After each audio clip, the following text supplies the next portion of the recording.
लड़कियों का काम बावर्ची खाना संभालना और हांडी रोटी करना है, खेलना नहीं।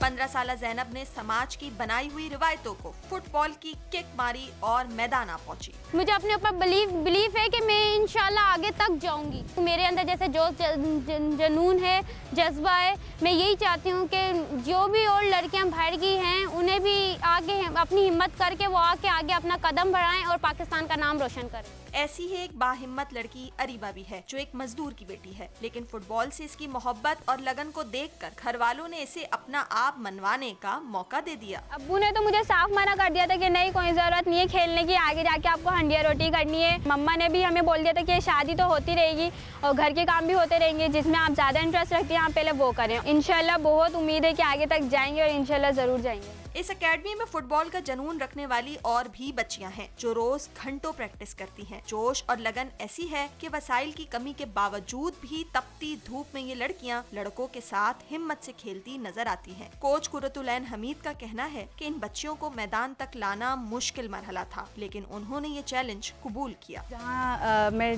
कोचिंग करा रही थी वो एक स्कूल था, तो वहाँ से हम इनको लेकर आए। वहाँ तक तो ठीक था, लेकिन स्कूल से जैसे ही बाउंड्री हमने क्रॉस की है, यहाँ स्टेडियम आने की बात की है, तब प्रॉब्लम आने लग गई। हमें लड़ना पड़ता है, हमें जाके पेरेंट्स के सामने समझ लें कि उनको बताना पड़ता है कि हमने भी मुश्किलें झेली हैं, आप इनको भेजें। जुलाई में पसमानदगी और वसाइल की कमी के बावजूद फुटबॉल का जनून रखने वाले बच्चों का मैच नॉर्वे में मुनक्किद होगा, जिसके लिए आजाद फाउंडेशन इन लड़कियों को खेल के साथ साथ पुरएतमाद बनाने का काम कर रही है। इन लड़कियों को हार और जीत की कोई फिक्र नहीं।